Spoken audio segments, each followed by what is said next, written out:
Olá, galera do sexto ano do ensino fundamental, aqui é a professora Nayara e nós estamos iniciando mais uma aula da disciplina de ciências. Nessa aula, nós iremos realizar a revisão de tudo aquilo que nós aprendemos durante a semana 2 do PET volume 1. Nós iniciamos essa semana 2 falando das células. O que é uma célula? São as unidades estruturais dos seres vivos. Todos os seres vivos são compostos por células. Células são estruturas microscópicas, ou seja, só podem ser visualizadas através de um microscópio. Então, se nós pegamos uma amostra ali de um tecido, né, uma amostra de pele, de sangue, de um ser vivo e colocarmos no microscópio, nós vamos ver que existem várias estruturas pequenininhas e essas estruturas são chamadas de células. Elas juntas formam o organismo como um todo. Tem diferentes tipos de células no nosso organismo e essas células elas possuem formatos diferentes de acordo com a função que elas executam. Por exemplo, as células musculares, as células que compõem os nossos músculos, têm a função de possibilitar a movimentação do nosso organismo, né? Graças aos nossos músculos que nós conseguimos nos movimentar, andar, correr, sentar, esticar os braços, mexer o pescoço. Então, a célula muscular é a célula que possibilita o movimento.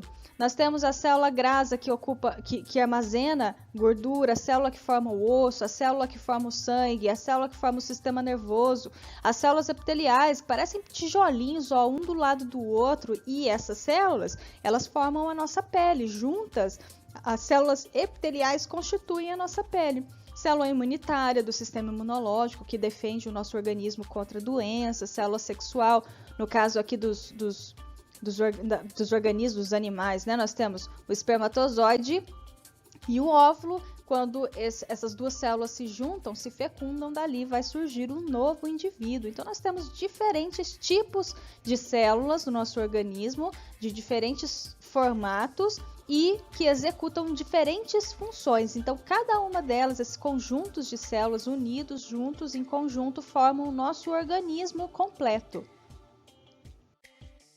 No interior de cada uma das nossas células existem diversas estruturas e essas estruturas desempenham importantes funções que fazem com que essa célula funcione direitinho. Se essa célula funciona bem, se um conjunto de células, né, estão funcionando bem, logo o nosso organismo também vai funcionar bem, porque nós somos feitos de célula, não é? Logo, se uma célula funciona bem, nosso organismo também. Se uma célula tem problema, um conjunto de células tem problemas, não funcionam bem por algum motivo, o nosso organismo também vai ter problema. Genético, que é uma substância que armazena informações genéticas do organismo. Então, o nosso material genético ele está localizado no interior de cada uma das nossas células e nele está armazenado informações importantes que determinam as características do organismo como um todo, como por exemplo cor de pele, cor de cabelo, cor de olho, tipo de cabelo, se é liso, cacheado, se é enrolado, encaracolado, altura, formato do olho, da boca, do nariz, etc. Todas as características do indivíduo todas essas informações estão contidas no material genético, e o material genético está localizado no interior de cada uma das nossas células. E existem dois tipos de células, as células procariontes e as eucariontes. As células procariontes são aquelas células mais simples que possuem poucas estruturas no seu interior e o material genético fica disperso no citoplasma. Os únicos organismos, né, os únicos indivíduos que possuem célula desse tipo são as bactérias. Agora, todos os outros organismos, que não são as bactérias, possuem células do tipo eucarionte, que já são células mais complexas, que possuem várias estruturas em seu interior. E uma característica marcante das células eucariontes é a presença do núcleo, que é uma organela que armazena e organiza o material genético. Então, o material genético não fica aqui disperso, solto no citoplasma, ele fica dentro do núcleo. Já as células procariontes não têm o núcleo, só as eucariontes. Depois nós falamos de nutrientes, né? Na aula 2, nós vimos que Uma alimentação adequada e saudável é aquela que possui vários nutrientes. E o que é um nutriente? É uma substância importante para o desenvolvimento do organismo. Na verdade, o nutriente é importante para as nossas células poderem funcionar bem. A gente acabou de aprender, né, o que são células, e para as células desempenharem suas funções, para as organelas funcionarem bonitinho e tudo funcionar em harmonia como deveria ser, essas células elas precisam de nutrientes. Os nutrientes, então, eles são necessários à manutenção das funções do organismo, né? Se nós somos feitos de células, se os nutrientes são importantes para o bom funcionamento da célula, então, logo, os nutrientes, eles são importantes para o organismo como um todo. Esses nutrientes, eles são obtidos a partir dos alimentos, e aquilo que nós não utilizamos dos alimentos é expelido, é jogado fora, no formato de fezes, urina, né, as nossas excreções. Existem 5 tipos de nutrientes. São eles: proteínas, carboidratos, lipídios, sais minerais e vitaminas. Esses são 5 nutrientes existentes que o nosso organismo precisa, que as nossas células precisam para poder funcionar direitinho. Cada um desses nutrientes possui uma função específica no nosso organismo. Então, por isso que é importante a gente ingerir uma quantidade suficiente de nutrientes diária, uma quantidade diária, né, desses nutrientes, para a gente sempre ter uma boa saúde. Alimentos com base nos principais nutrientes que eles têm, né, que eles carregam, são divididos em construtores energéticos e reguladores. Vamos relembrar cada um deles. Os alimentos energéticos são aqueles que possuem principalmente os nutrientes carboidrato e lipídio. Estes nutrientes são encontrados em alimentos como arroz, trigo, milho, aveia, cevada, batata, cará, inhame, mandioca, mandioquinha, farinha, né? Farinha de trigo, de milho, farinha de mandioca. E também alimentos que possuem açúcares, porque todos os açúcares são carboidratos, é um tipo de carboidrato, como por exemplo mel, açúcar, melado, as geleias, as frutas. Os carboidratos e os lipídios, eles são importantes, eles são considerados alimentos energéticos porque eles atuam na produção de energia das nossas células. O nosso corpo ele precisa de energia para poder funcionar, né? As nossas células, elas precisam de energia para poder desempenhar a sua função. E quem traz essa energia para o nosso organismo, para as nossas células, são os carboidratos e lipídios presentes nos alimentos considerados energéticos, que são esses aqui que a gente viu. Os alimentos construtores são aqueles que possuem grandes quantidades de proteína. São eles, em sua maioria, alimentos de origem animal, como leite, ovos e carne, e também alimentos de origem vegetal. As carnes, o leite, o ovo, geralmente têm mais proteína do que os vegetais, mas os vegetais, as sementes e outros alimentos, né, oriundos de plantas, de vegetais, possuem também quantidades de proteínas. As proteínas elas são consideradas construtoras, por quê? As nossas células são feitas de proteínas, então as proteínas constroem o nosso organismo, né? Nós somos feitos de células, as nossas células são feitas de proteínas, então elas constroem o organismo. Além de formarem as nossas células, as proteínas também são importantes porque muitos hormônios do nosso corpo são proteínas que têm função específica, né, para regular algumas funções do nosso organismo, como por exemplo os hormônios sexuais, os hormônios do crescimento. As proteínas também são importantes para o sistema imunológico, porque os nossos anticorpos são proteínas que têm a função de localizar algum invasor do nosso organismo, né? Alguma partícula, alguma substância ou algum micro-organismo perigoso para o nosso corpo, alguma substância invasora. Então, os anticorpos, que são proteínas que atuam nessa localização e nessa captura dessas substâncias invasoras. Os alimentos construtores, eles participam da formação do nosso sangue, músculo, ossos, cabelo, pele, órgãos, etc. Ou seja, do corpo todo, nosso organismo todo. São extremamente importantes. Nós temos outro grupo também que são os alimentos reguladores, que são aqueles ricos em vitaminas e sais minerais. Eles regulam e controlam as funções do nosso organismo e tem função importante para manter a pele saudável, a formação dos nossos tecidos, né? Como por exemplo o tecido muscular, a pele, o tecido nervoso. O tecido, gente, é um conjunto de células de mesmo tipo, tá? Na falta desses nutrientes, desses alimentos reguladores, podem ocorrer alterações do funcionamento intestinal, falta de memória, sangramento das gengivas, perda de apetite, ou seja, o organismo ele não vai funcionar bem, não vai funcionar legal. Nós precisamos de vitaminas e sais minerais para o nosso organismo estar sempre em dia, funcionando direitinho e a gente estar sempre com a saúde ok, nosso organismo sempre saudável.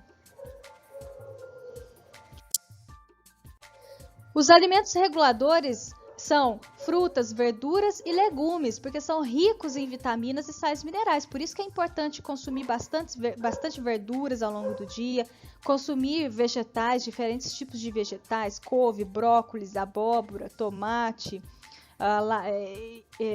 espinafre e vários outros legumes e verduras no nosso dia a dia, diariamente consumindo uma quantidade legal desses vegetais, dessas frutas, desses alimentos, para a gente ficar sempre com o nosso organismo em dia, saudável. Nós vimos também sobre a pirâmide alimentar, né, que é a forma de representar a quantidade e o tipo de alimentos que nós devemos consumir diariamente para que a gente sempre esteja ingerindo esses principais nutrientes que nós aprendemos, né? E nós possamos ter sempre uma saúde, uma boa saúde, um organismo saudável. Então, nós temos aqui na base, no primeiro nível dessa pirâmide alimentar, os alimentos energéticos ricos em carboidratos que vão gerar energia para o nosso corpo, energia para as nossas células. Então, nós precisamos de uma quantidade legal de carboidratos e lipídios. No segundo nível da nossa pirâmide, nós temos os alimentos reguladores, né? Frutas, verduras, legumes, com bastante vitaminas e sais minerais. No terceiro nível da nossa pirâmide, nós temos os alimentos construtores, né, que são aqueles ricos em proteínas, carnes, ovos, leites, né, alimentos de fonte animal, principalmente, mas também de fonte vegetal, né, muitos alimentos de fonte vegetal possuem também proteínas importantes. E no topo da cadeia, nós temos aqui em menor quantidade representados alimentos ricos em açúcares. Eles são importantes, né? Pode comer sim uma bolachinha, um docinho, uma geleia de vez em quando, mas tem que tomar cuidado com os excessos, porque esses alimentos ricos em açúcares, eles podem prejudicar o nosso organismo, desenvolver doenças, causar disfunções. O excesso de açúcar causa disfunção no nosso organismo. Então nós devemos sim consumir, mas em quantidades pequenas. Depois nós falamos sobre alguns sistemas. O que é um sistema do corpo humano, né? Um sistema de um organismo? É um conjunto de órgãos com funções específicas, né? Responsáveis por realizar alguma função. Um exemplo, o sistema digestivo. O sistema digestivo é um conjunto de órgãos que tem um papel importante na digestão dos alimentos. É ele que realizam, esses órgãos, né, que realizam a digestão do alimento. Nós devemos realizar a digestão dos alimentos porque sem essa digestão, nosso organismo não consegue absorver os nutrientes presentes nos alimentos. Então, o alimento ele precisa primeiramente ser digerido para depois os nutrientes serem absorvidos. E quais são os órgãos, as estruturas que compõem o sistema digestivo? A língua, a boca, o esôfago, o estômago, fígado, vesícula biliar e pâncreas, que são órgãos que secretam substâncias, né, que auxiliam na digestão, o intestino grosso e o delgado, né, e depois o grosso, que é o local onde o alimento, ele, além de ser digerido, também é o local onde os nutrientes serão absorvidos e vão cair na corrente sanguínea para poder ser distribuído, levado para todas as células do nosso organismo. E depois nós temos aqui a porção final do intestino grosso reto e o orifício ânus, que é por onde aquele resto de aqueles resíduos, né, que não foram absorvidos, não foram aproveitados pelo nosso organismo, que não são importantes, vão ser excretados, jogados fora. O sistema digestivo, ele realiza a digestão através de substâncias chamadas de enzimas digestivas. As enzimas digestivas, elas aceleram o processo de digestão. Depois nós vimos o sistema respiratório, que é aquele formado por órgãos responsáveis por conduzir o ar até os pulmões, para que nós possamos absorver o gás oxigênio nas nossas células. Além de nutrientes, também precisam de oxigênio para funcionar. E quando as células funcionam, realizam suas funções, elas secretam o gás carbônico. Só que o gás carbônico, gente, ele é prejudicial para o nosso organismo. Por isso, através do sistema respiratório, esse gás carbônico é jogado fora. Esse processo, então, de inalação do oxigênio e exalação do gás carbônico é chamado de hematose, né? Esse processo de trocas gasosas.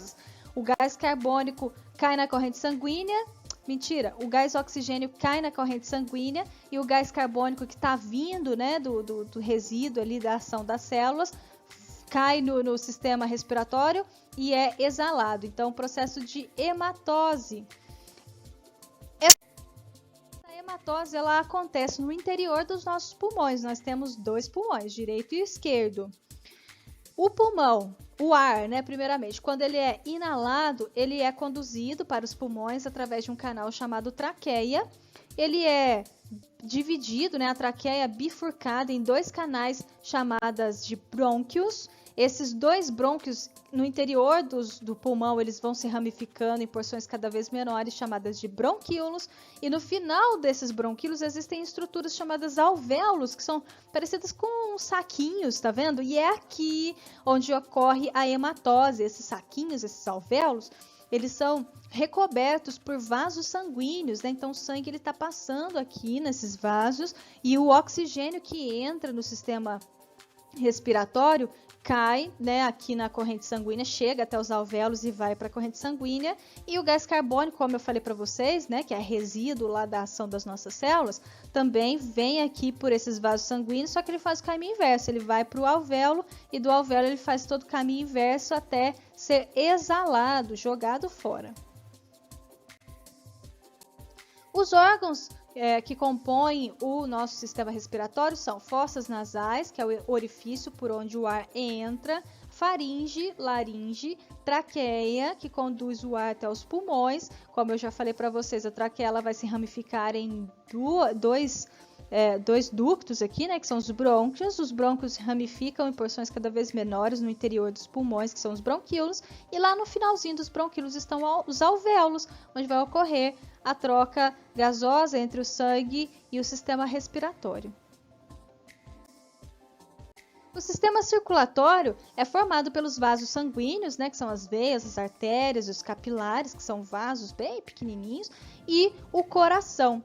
O sistema circulatório é importante para poder distribuir o oxigênio e o nutriente, né? O oxigênio que veio lá do sistema respiratório e os nutrientes que foram absorvidos a partir da digestão no sistema digestório. Então, o sistema circulatório distribui isso por todo o nosso corpo, levando oxigênio e nutrientes para todas as nossas células. Agora, nós vamos corrigir a atividade do PET 1, semana 2, localizado na página 36. Número 1. O processo de nutrição é fundamental para que a célula consiga energia para que o organismo realize suas atividades. Isso nós vimos, né? Então, a nutrição é importante para que as células consigam nutrientes, gerando energia para poder realizar suas atividades. Que tipo de nutriente é considerado energético? As proteínas e as vitaminas e os carboidratos e os lipídios, ou os lipídios e as vitaminas?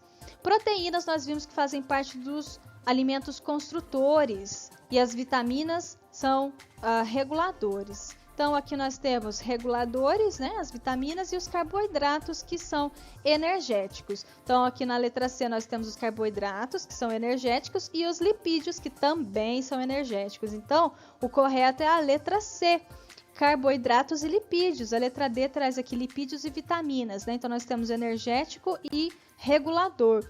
Então, o nutriente que é considerado energético são os carboidratos e os lipídios. 2. Os sistemas respiratório e digestivo trabalham de forma integrada, né, em forma conjunta para a realização da nutrição do nosso organismo, né, tanto de nutrientes quanto de oxigênio. Sobre eles é correto afirmar. Letra A. No homem, a troca gasosa entre oxigênio e gás carbônico ocorre nos vasos sanguíneos. Na verdade, não, ocorre lá nos alvéolos, no interior dos nossos pulmões, né? E não nos vasos sanguíneos. Os vasos sanguíneos estão lá para poder recolher o oxigênio e despachar o gás carbônico, mas ocorre a troca gasosa propriamente dita, ocorre nos alvéolos. Letra B. As proteínas não precisam de sofrer digestão para serem absorvidas. Na verdade, não, está errado. As proteínas precisam sim de digestão, senão elas não são absorvidas pelo nosso organismo. Quem não precisa de digestão são os sais minerais, as vitaminas e a água. O restante todo precisa de ser digerido. Letra C. O oxigênio obtido na respiração combina com a glicose obtida pela digestão para produzir energia nas células. Ah, essa sim está correta. Então, o oxigênio mais a glicose, que é obtida lá nos alimentos energéticos a partir da digestão, juntos, né, produzem a energia nas células. As células utilizam a glicose e o oxigênio para produzir energia.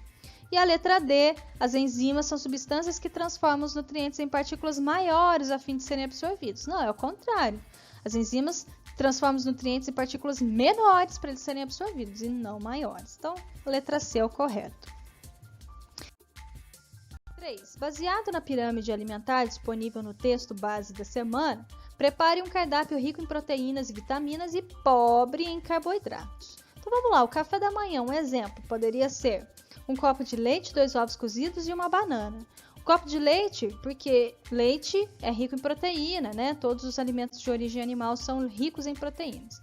2 ovos, pelo mesmo motivo do leite, rico em proteína, e uma banana, frutas são ricas em vitaminas. No almoço, a gente pode colocar 1 colher de arroz, 3 colheres de feijão, brócolis, filé de frango e salada. 1 colher de arroz, porque o arroz ele é rico em carboidrato, então como tem que ser pobre em carboidratos, então 1 colherzinha só. 3 colheres de feijão, feijão é rico em ferro, então é rico em vitaminas e sais minerais.